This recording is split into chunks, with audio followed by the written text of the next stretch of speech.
देखिए पिछली क्लास में हमने आप लोगों को पढ़ाया है कि जो डाल्टन ने परमाणु मॉडल दिया था, यस सर। उस परमाणु मॉडल में कौन कौन सी कमियां थी। Yes sir.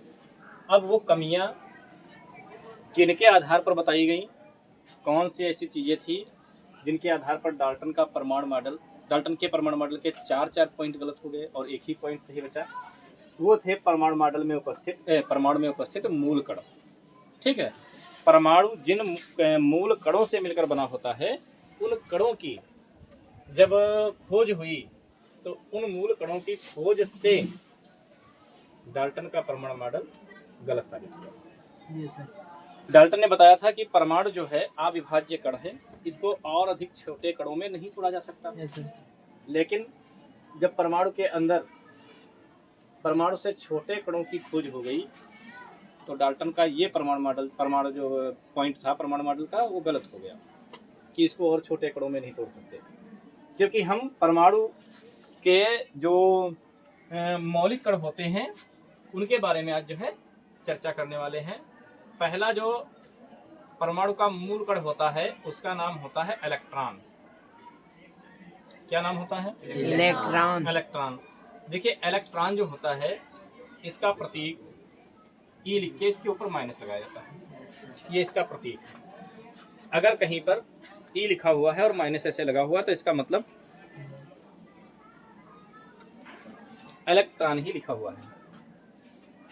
अगर आपको कुछ क्वेश्चन बोला जा रहा है, आप लिख रहे हैं और आप इलेक्ट्रॉन बोला जा रहा है, आप जल्दी में ऐसे लिख देंगे तो वो इलेक्ट्रॉन ही समझा जाएगा। Yes sir. ठीक है, उसको कुछ और नहीं समझेंगे। इलेक्ट्रॉन के खोजकर्ता कौन है? इलेक्ट्रॉन के खोजकर्ता कौन है? थॉमसन। हाँ, जे टॉमसन या जे थॉमसन लिख सकते हैं।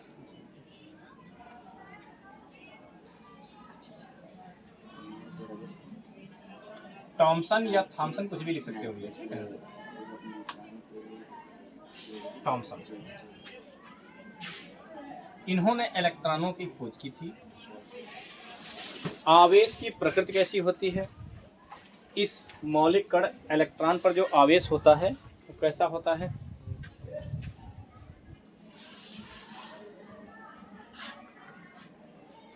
इस पर जो आवेश होता है, आवेश की जो प्रकृति होती है वो होती है ऋणात्मक।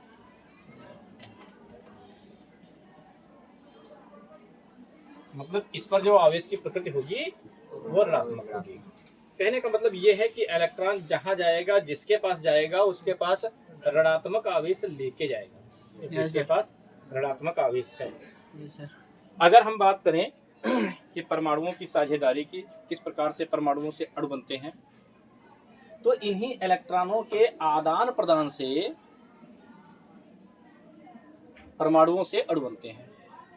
हम ये कह सकते हैं जिस प्रकार से नई रिश्तेदारी जो होती है वो कैसे बनती है, आप लोगों को पता है? नहीं पता है?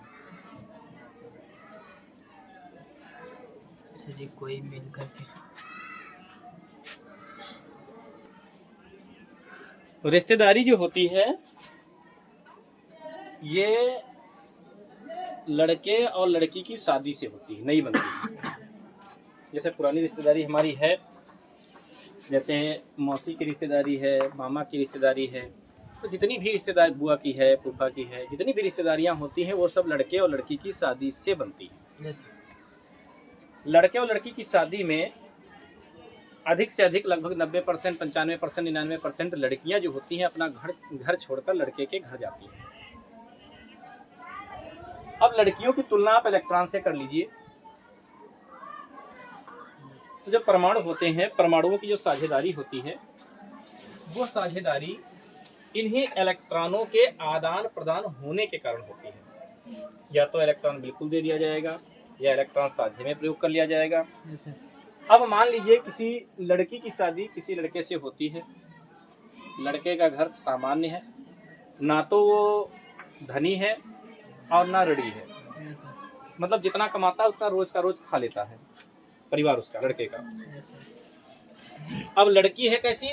ऋणात्मक आवेश वाली, अर्थात लड़की पर मान लीजिए 5 लाख रुपए का कर्जा है, उसी के नाम पर, लड़की के नाम पर 5 लाख रुपए का कर्जा है। Yes sir.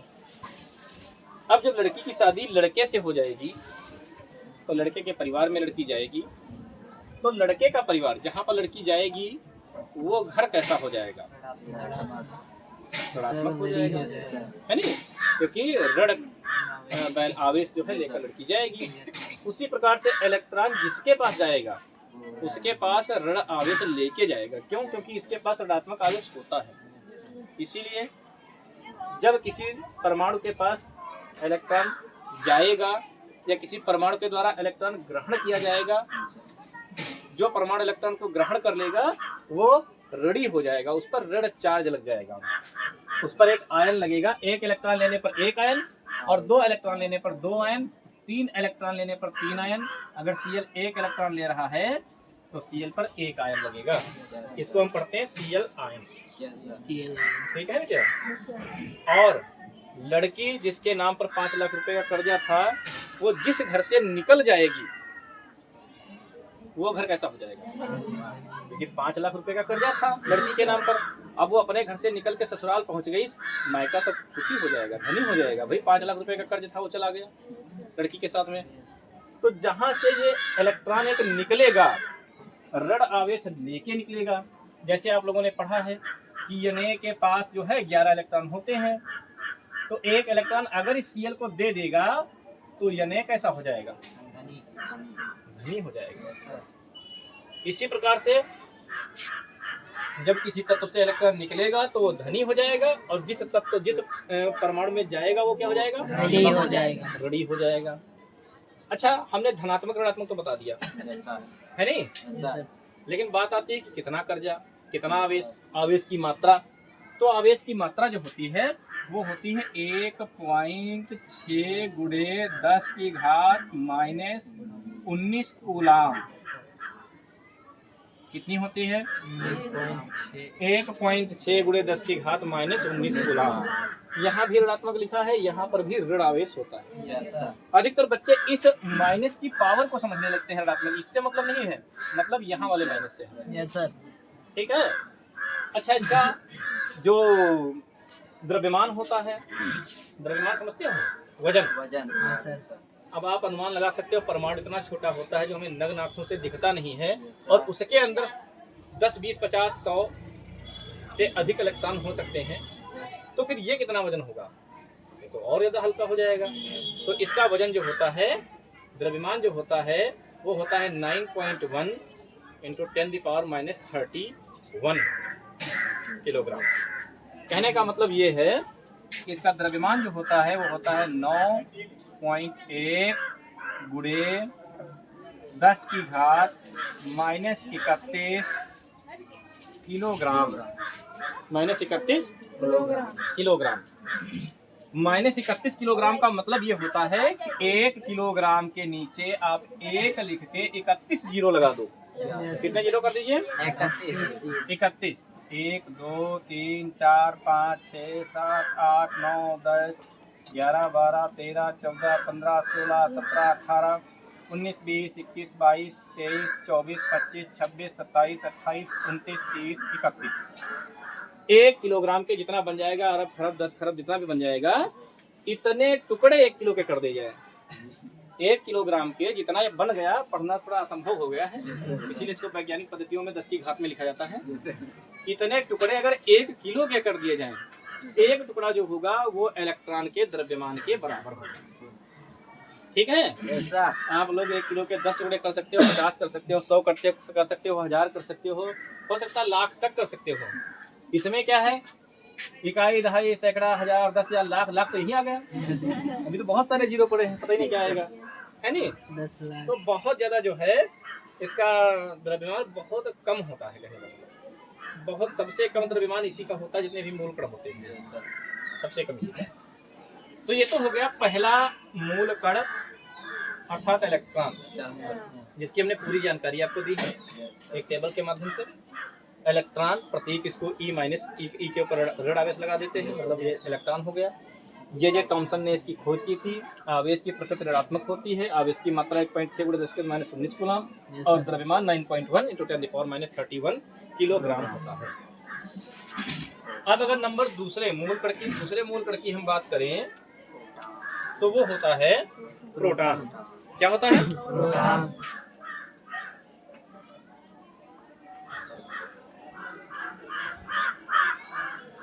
वो होता है भैया प्रोटॉन।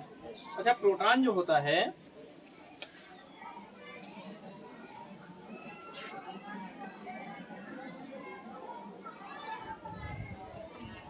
प्रोटॉन के खोजकर्ता की नहीं, पहले प्रतीक की बात करें तो P या फिर P प्लस लिख सकते हैं, B या P प्लस लिख सकते हैं। अब ये तो इसका हो गया प्रतीक, लेकिन अगर खोजकर्ता की बात की जाए प्रोटॉन के तो क्या बताओगे? रदरफोर्ड। लेकिन वास्तविकता ये है, अगर आप गहराई से प्रोटॉन की खोज की बात करेंगे तो गोल्ड स्टीन ने की थी। किसने की थी? गोल्ड स्टीन ने। लेकिन जब आपको विकल्प, अगर कहीं पर विकल्प में आता है, अगर आपको ना मिले गोल्ड स्टीन, तब आप रदरफोर्ड ही लगा सकते हैं। मतलब रदरफोर्ड ही सही होगा। हम ये कह सकते हैं कि गोल्ड स्टीन ने इसकी खोज की थी, या रदरफोर्ड। गोल्ड स्टीन या कहने का मतलब, जैसे आप लोगों ने पढ़ा है तुलसीदास जी का जीवन परिचय, उसमें जन्म के उनके सिद्धांत बारे में बहुत सारे मत हैं, किसी एक को अधिक माना जाता है, वैसे वाला सिस्टम है। ठीक है, गोल्ड स्टीन अगर मिले तो गोल्ड स्टीन ज्यादा सही है, अगर गोल्ड स्टीन नहीं मिलते हैं तब आपको रदरफोर्ड लगाना ठीक है।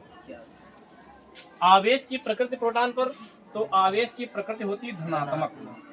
कैसी होती है? धनात्मक आवेश होता है। और अगर आवेश की मात्रा की बात की जाए तो होता है 1.6 गुणे 10 की घात माइनस 19 कूलम। कहने का मतलब ये है कि जितना आवेश जो है इस पर होता है इलेक्ट्रॉन पर, उतना ही आवेश होता है, लेकिन बस प्रकृति अलग होती है। इलेक्ट्रॉन पर माइनस में होता है और प्रोटॉन पर प्लस में होता है। और अगर बात की जाए इसके, अब क्या बचा? द्रव्यमान। द्रव्यमान की अगर बात की जाए तो कितना होता है? 9.67। कितना होता है? 9.67 गुणे 10 की घात माइनस 28 किलोग्राम, ये इसका द्रव्यमान होता है। अब आपके दिमाग में बात आ रही होगी कि सर जी ने तो कहा है कि सबसे कम वजन जो है इलेक्ट्रॉन का होता है, लेकिन यहाँ तो इसका द्रव्यमान ज्यादा है। नहीं, आपको लग रहा होगा ये कम है, पावर कम है ना, तो आपको लग रहा होगा कि ये कम है, लेकिन वास्तविकता ये होती है पावर माइनस में कम है। माइनस में पावर अगर कम है तो इसका मतलब ये मान बड़ा होगा। माइनस जितना किसी पर कम हो वो उतना बड़ा होता है। आपके खाते में कर्जा हो तो कर्जा मतलब माइनस, कहते नहीं खाते में माइनस लग गया है, तो आप पर अगर 5 लाख का कर्जा है और किसी पर माइनस का 7 लाख का कर्जा है, तो 7 वाला छोटा होगा, 5 लाख वाला बड़ा आदमी होगा, उस पर 5 ही लाख कर्जा है। तो ऐसे इस पर देखो माइनस की 31 की घात माइनस मतलब है, और इस पर 10 की घात जो है माइनस 28 माइनस की है, तो ये वाला बड़ा होगा, ये छोटा होगा। अगर ऐसे ना समझ पाओ, जैसे हमने 1 के बटे में 31 जीरो लगाए हैं, वैसे आप 1 के बटे में 28 जीरो लगा दो, तो नीचे वाला मान छोटा हो जाएगा। ये वाला मान जब लिखोगे नीचे वाला मान छोटा हो जाएगा, और जिसका मान नीचे वाला छोटा हो जाएगा वो मान बड़ा हो जाएगा। तो इस तरह से इसका द्रव्यमान प्रोटॉन की तुलना में ज्यादा होता है, लगभग 1000 गुना। कितना? 1000 गुना, क्योंकि 3 खातों में अंतर देखिए, यहाँ 31 है, यहाँ पर 28 है, 28 3 31, 1000 गुना भारी होता है प्रोटॉन। किससे? इलेक्ट्रॉन से। इसके बाद तीसरा जो मूल कण होता है वो होता है न्यूट्रॉन। क्या होता है? न्यूट्रॉन। अच्छा, न्यूट्रॉन के नाम से ही आपको लग रहा होगा न्यूट्रल। न्यूट्रल क्या होता है? मतलब जिस पर कोई काम ना कर रहा हो, कोई आवेश ना हो, न्यूट्रल उदासीन हो, इसको क्या कहते हैं? इसका आवेश प्रतीक होता है N, और खोजकर्ता कौन है? कौन है? जेम्स चैडविक, ये इसके खोजकर्ता है। आवेश की प्रकृति क्या होगी? उदासीन होगा। कैसा होगा? और आवेश की मात्रा क्या होगी? 0। ना धनात्मक और ना ऋणात्मक। ना तो धनात्मक होगा ना तो ऋणात्मक। मतलब कहने का ये है कि आवेश की मात्रा जो होगी वो इस पर होगी ही नहीं। ये ना तो धनी है ना तो ऋणी। मतलब ऐसी लड़की जिसके खाते में ना तो पैसे हैं और ना उसके नाम पर कर्जा है, और इस लड़की के खाते में है धनात्मक। लेकिन ये थोड़ा दूसरा ही हिसाब है इसका। ये नाभिक के अंदर रहता है तो ये बाहर जाता नहीं है, साझा ना तो ये साझा करेगा ना ये साझा करेगा। समझ पा रहे? नाभिक के अंदर दोनों रहते हैं, ये बाहर चक्कर करता है तो ये चला जाता है, साझा करेगा। इलेक्ट्रॉन ही है जो साझा करता है। अच्छा, इसके बाद में अगर बात करें इसके द्रव्यमान की, तो इसका द्रव्यमान जो होता है वो भैया प्रोटॉन के लगभग बराबर होता है। कितना होता है? 9.673 गुणे 10 की घात -28 किलोग्राम। थोड़ा सा द्रव्यमान में अंतर आया है, 673 गुणे 10 की घात -28 किलोग्राम। बाकी लगभग जो है ये प्रोटॉन के बराबर ही होता है। समझ पाए हो? तो हमने जो है आज आपको प्रोटॉन में पाए जाने वाले मूल कणों के बारे में बताया है। किसके बारे में? मूल कणों के बारे में बताया है। इनको हम इंग्लिश में पार्टिकल्स कहते हैं। पार्टिकल क्या कहेंगे? पार्टिकल। हिंदी में कहेंगे कण। ठीक है। इन कणों का एक प्रतिकण भी होता है। प्रतिकण का मतलब होता है, एक आपने नाम सुना होगा, कभी कभी नहीं सुना होगा तो आगे सुनोगे, पॉजिट्रॉन। क्या होता है? पॉजिट्रॉन। नहीं सुना नाम? नाम तो सुना नहीं सर। ये जो पॉजिट्रॉन होता है, ये जो पॉजिट्रॉन होता है ये इलेक्ट्रॉन का एंटी पार्टिकल होता है। कहने का मतलब ये है, पॉजिट्रॉन जो होता है इसके जो इसका आवेश होता है वो होता है भैया 9, नहीं आवेश होता है धनात्मक। कैसा होता है?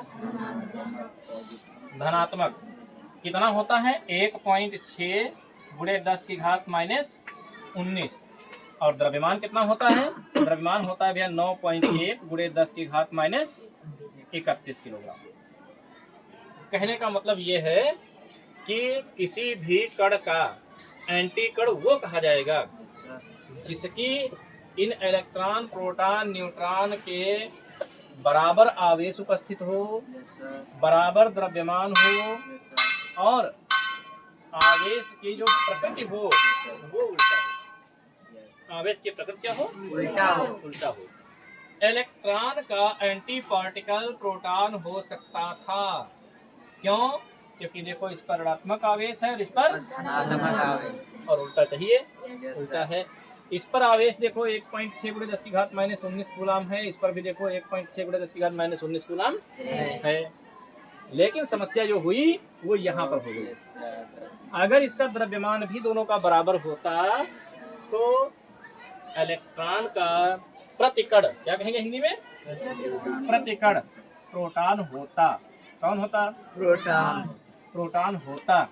लेकिन द्रव्यमान जब बराबर नहीं हो पाया, इसके कारण हम प्रोटॉन को इलेक्ट्रॉन का प्रतिकण नहीं कहेंगे। लेकिन जो पॉजिट्रॉन होता है, कौन? पॉजिट्रॉन जो होता है, इस पॉजिट्रॉन में इलेक्ट्रॉन के गुणों के सारे सेम मिलते हैं। देखो द्रव्यमान भी इलेक्ट्रॉन के द्रव्यमान के बराबर है 9.1 गुणे 10 की घात -31 किलोग्राम। आवेश की मात्रा 1.6 गुणे 10 की घात -19। लेकिन जो प्रकृति है वो यहाँ इलेक्ट्रॉन में ऋणात्मक और यहाँ धनात्मक। और हमें यही चाहिए था कि आवेश की मात्रा उल्टा हो। अगर आवेश भी वैसे हो जाएगा तो इलेक्ट्रॉन ही हो जाएगा। आवेश की केवल प्रकृति उल्टा हो, बाकी सब एक जैसा अगर मिल जाए तो उसे हम कहते हैं प्रतिकण। तो इलेक्ट्रॉन का प्रतिकण कौन है? पॉजिट्रॉन। तो आज के लिए इतना है, अब बाकी अगले दिन।